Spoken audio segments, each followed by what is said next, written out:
Alright, now let's take a look at something a little bit different. We're going to work with client-side attacks. So far everything we've done, we've gone over the network in some way, be it to port scan, to run an exploit, to run an online password attack. In this case, we're not going to be working over the network. Instead of directly accessing a port to run an attack of some sort, we're going to instead set up our own server and wait for our client or our target to come to us. So this would allow us to access things that aren't listing on a port but may be subject to vulnerabilities. For instance, browsers, PDF viewers, music players, basically anything that opens some sort of file could be subject to this sort of attack because we can send it potentially malicious files. So I want to start with a basic browser exploitation. Use exploit Windows browser,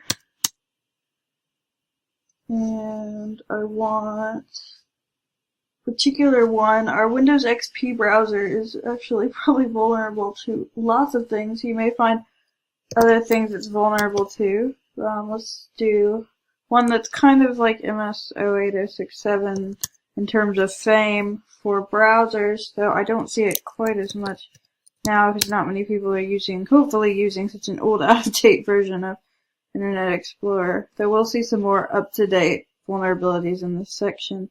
But this particular vulnerability did manage to exploit a lot of big name companies when it first came out. It's called the Aurora vulnerability.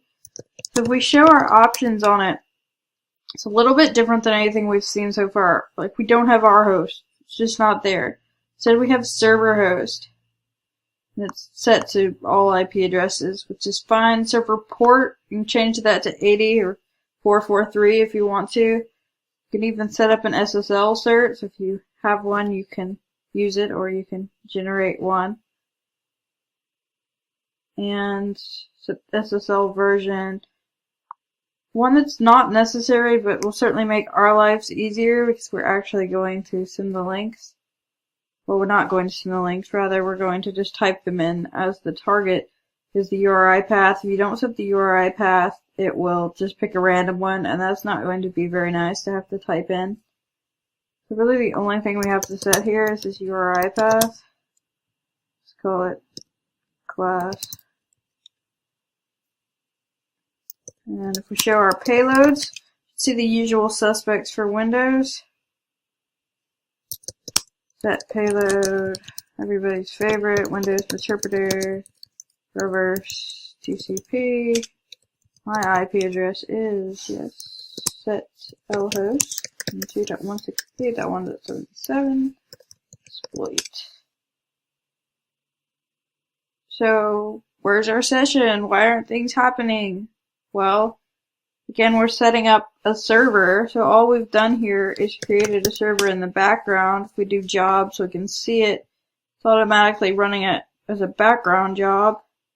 So that server is just running on port 8080 at the URL class, and anyone who browses to that page, if they're vulnerable to this MS-10002 Aurora issue, it will attempt to exploit their browser and give us a session.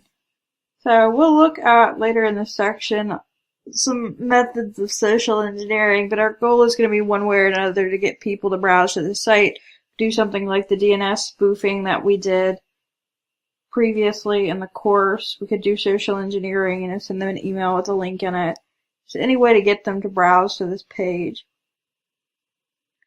Of course, we'll just play the user, open up our old version of Internet Explorer, and just browse to it. It is port 8080, which you could change that. And it's called class.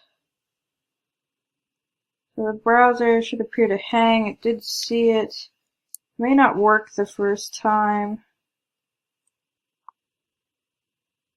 In general, it seems that browser exploitation stuff isn't as steady as some of the other memory corruption. That did work though, but in case yours didn't and you have to try it again, just reopen the browser and try it again. No need to restart the exploit. Your server is still running in the background, so you don't have to set it not to list, or you don't have to change anything. Just rerun it. So we did get a session. We didn't automatically drop into it. So let's do sessions-I, and it says it's session 1. And again, do a hash dump. As expected, we are the user we logged in as. Georgia is an administrator, so we can do pretty much everything we could do as system.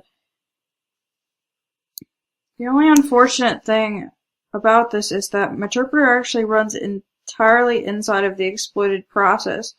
And if the user tries to use this browser, they're obviously not going to be able to do so. Its memory has been corrupted to the point that it just can't function. So you might have to do a task manager and force kill it, but regardless, and if the user uses Internet Explorer, they're probably pretty used to this sort of thing, that their browser hangs and they have to restart. So they probably won't even think much of it.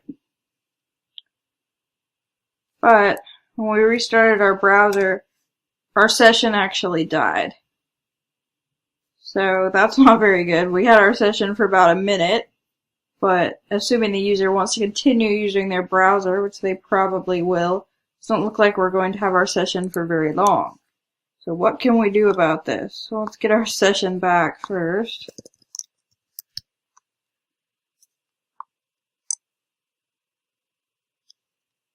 That'll work. We got my session back. So this is session 2. Do a PS to see all the processes, just like on Linux. The process I'm currently in is going to be my iexplore.exe, but I want to go somewhere that's less likely to just disappear on me. So let's say explore.exe, so basically the start menu, that seems unlikely to just disappear, so its process ID is 3888. If I use the interpreter command migrate process 3888,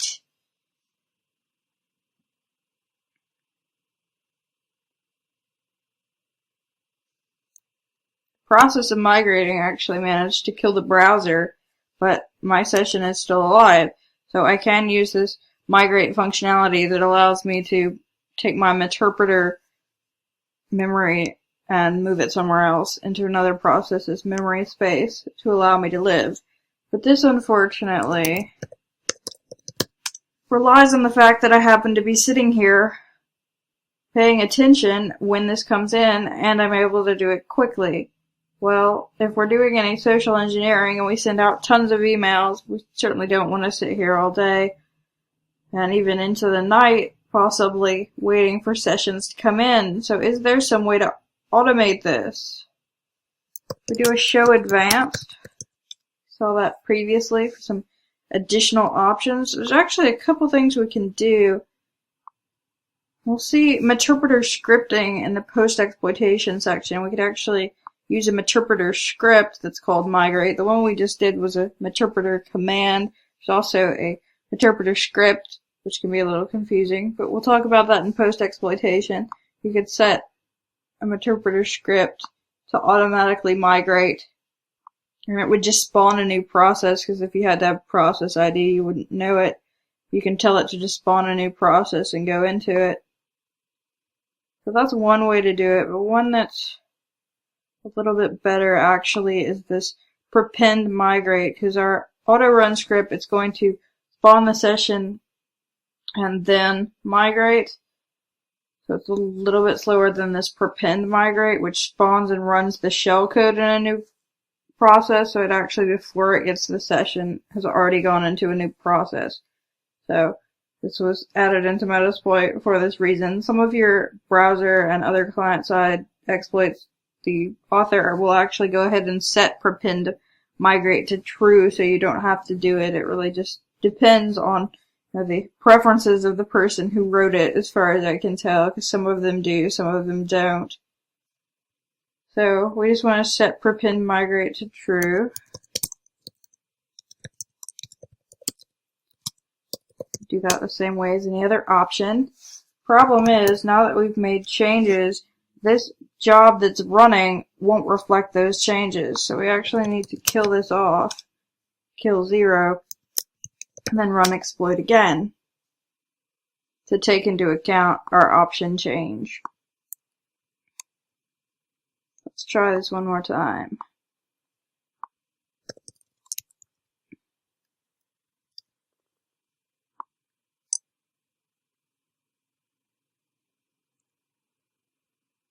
We get our interpreter session 3. So let's get into it. And let's see if we die when we kill the browser. It's still non-functional. Memory corruption still occurred. But this time we get to keep our session, and we didn't have to do anything, we didn't have to be there. We could possibly come back in the morning and it would still be there, assuming, no users restarted or there wasn't a loss of network connectivity.